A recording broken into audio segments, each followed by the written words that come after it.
Salut les amis, bienvenue sur la web-série Clap Nature pour un nouvel épisode. On se retrouve aujourd'hui pour parler d'êtres vivants extraordinaires qui sont tout autour de nous, qui sont assez méconnus. Ce sont bien sûr les végétaux, les plantes.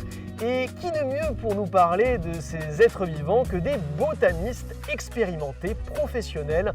Donc nous allons à la rencontre de deux botanistes du Conservatoire d'Espaces Naturels Occitanie.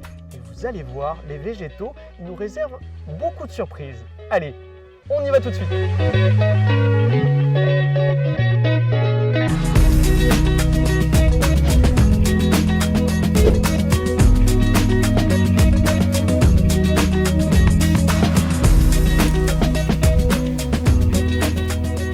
Bonjour Emilien.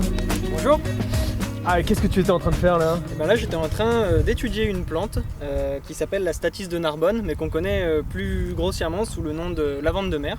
D'accord, ok. En fait, et alors, quelle adaptation elle a ? Parce que c'est vrai que c'est une petite plante qui paraît rien comme ça, mais vu qu'elle pousse sur un sol qui est quand même très salin, on va dire, j'imagine qu'elle a des adaptations par rapport à ça. Tout à fait. Alors en fait cette plante elle va stocker du sel dans ses feuilles qu'elle va absorber avec l'eau et elle va réussir à l'excréter via des petits pores à la surface des feuilles qu'on ne voit pas très bien à l'œil nu et qui s'appellent les stomates. Et on voit très bien en fait au revers des feuilles, parfois quand on oriente les feuilles vers le soleil, ces cristaux de sel qui sortent directement de la feuille.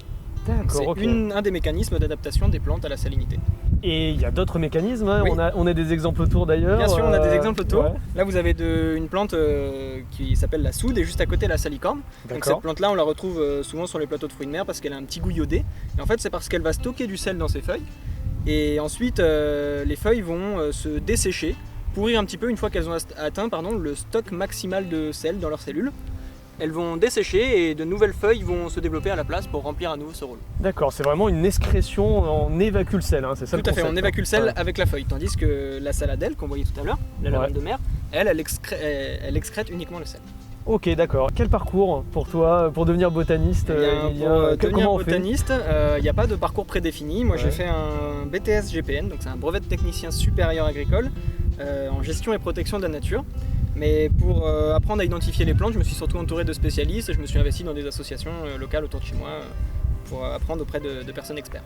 Et après, on est sur un milieu comme ça et on inventorie la flore. Exactement, c'est ça. Aujourd'hui, je me retrouve à en faire mon métier, à inventorier la flore, mais aussi à la suivre et à proposer des mesures de gestion adaptées pour leur conservation. Très bien, merci Emilien. Et ben on va rencontrer un autre botaniste, Camille. Je crois il nous attend à l'étang de la Capelle. D'accord, ça marche. Donc on y va. Merci beaucoup. Bonne journée. Bonne journée.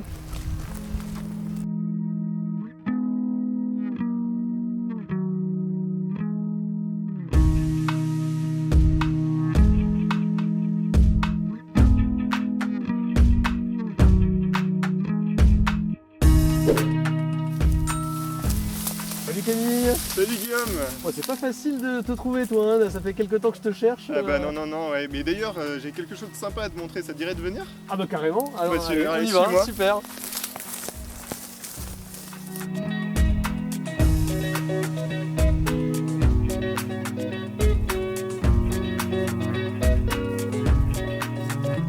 Ah tiens, là voilà.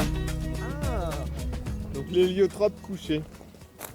ah ok d'accord, c'est ça, ok. Donc c'est l'une des espèces caractéristiques des gazons amphibies méditerranéens. Donc il y en a d'autres, il y a la potentie couchée, aussi la pulicaire commune, hein, qui D'accord. contrairement à son nom l'indique n'est pas commune. C'est une D'accord. espèce protégée au même titre que celle dernière.